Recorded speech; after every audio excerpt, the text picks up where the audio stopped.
ठीक है ना, किस तरह का मंत्रालय पहले बिहार के लोगों को मिलता था और इस बार किस तरह का मंत्रालय मिला है, तो इसमें मैं समझता हूं कि मुझे कुछ कहने की आवश्यकता नहीं है। अब तो आप किंग मेकर के रोल में हैं।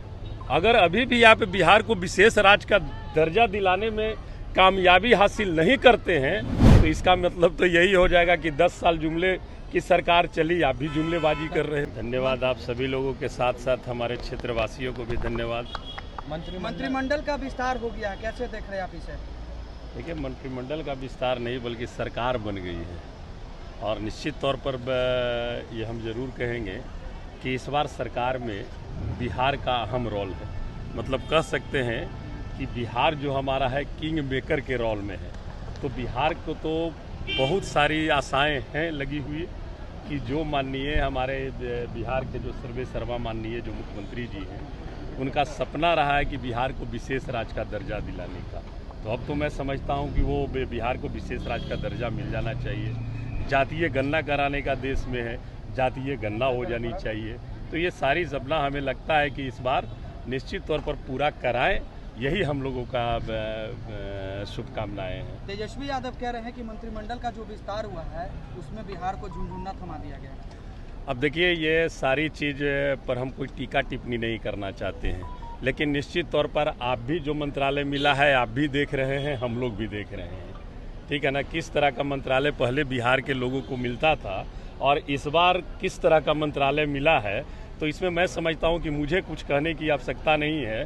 बिहार की आवाम पूरी तरह से देख रही है इस चीज़। आपने विशेष राज्य के दर्जे की बात कही, क्या लगता है कि इस सरकार में विशेष राज्य भाई मिलना चाहिए ना, मिलना चाहिए। बिहार की जो स्थिति है, पिछड़ापन की जो स्थिति है, और जो माननीय मुख्यमंत्री नीतीश कुमार जी का ये सपना है, तो अब नहीं पूरा होगा तक कब पूरा होगा भाई? अब तो आप किंग मेकर के रोल में हैं। अगर अभी भी आप बिहार को विशेष राज्य का दर्जा दिलाने में कामयाबी हासिल नहीं करते हैं, तो इसका मतलब तो यही हो जाएगा कि 10 साल जुमले की सरकार चली, आप भी जुमलेबाजी कर रहे थे। तेजस्वी की ज़्यादा दिन तक सरकार नहीं चली। देखिए, माननीय हमारे नेता हैं और निश्चित तौर पर उनका दूरदृष्टि है। जब वो कह रहे हैं तो कहीं ना कहीं पर उस तरह की बातें तो जरूर नज़र आ रही होगी। और मैं तो कहता हूं कि सरकार का गठन हुआ, मंत्रिमंडल का शपथ ग्रहण होने के पहले ही कितने मंत्री तो वहाँ इस्तीफा दे दिए, 1-2 मंत्री पोर्टफोलियो के चलते। सब कुछ आप देख रहे हैं। उस पर लोकसभा का चुनाव संपन्न हो गया, अब आगे विधानसभा का चुनाव है। तेजस्वी यादव का कहना है कि 25 में हमारी सरकार 4 गुना सीट। निश्चित तौर पर तेजस्वी यादव पर बिहार की आवाम विश्वास कर रही है और जो सच्चाई है, जो सच के लिए वो काम करते हैं। हमने तो पहले भी कहा कि तेजस्वी जी जब बिहार में 2020 में घूम रहे थे तो वो बोलते थे हमें सत्ता में लाओ, मैं 10 लाख लोगों को नौकरी दूंगा। सत्ता में नहीं आए, वो विपक्ष में बैठे, लेकिन पुनः जब सत्ता में आने का अवसर प्राप्त हुआ तो यही गांधी मैदान में उन्होंने शपथ ग्रहण ली और कहा कि मैं सरकार में आ गया हूँ, 10 लाख लोगों को नौकरी मैं दूंगा। और इस पर माननीय मुख्यमंत्री जी ने कहा ये तो 10 लाख बोल रहे हैं, हम 10 लाख नौकरी और 10 लाख और रोजगार भी देंगे। ये ऑन रिकॉर्डेड होगा, मैं समझता हूँ सब लोग वाकिफ हो गए इससे।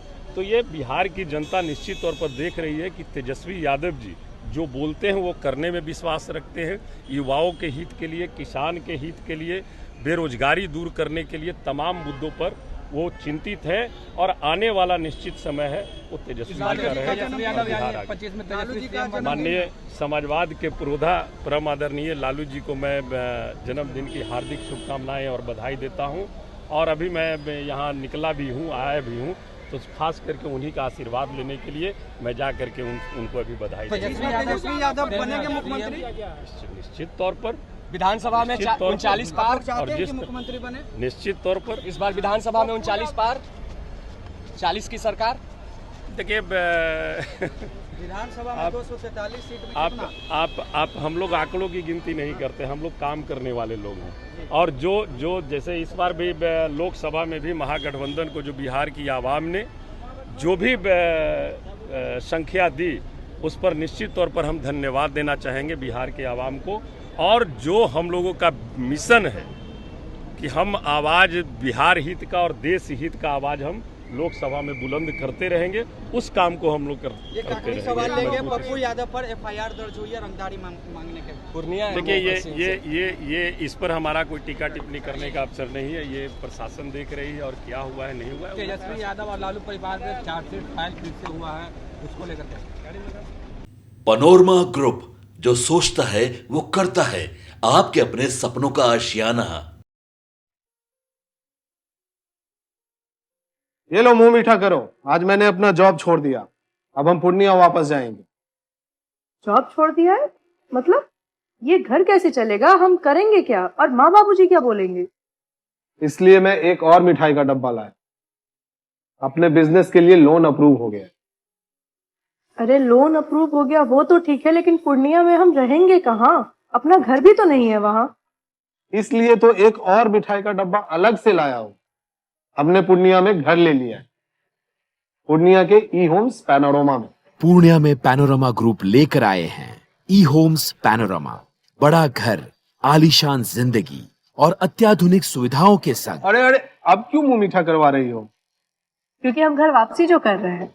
घर वापसी की खुशी पूर्णिया में ई होम्स पैनोरमा के संग। ई homes panorama, luxurious lifestyle redefined.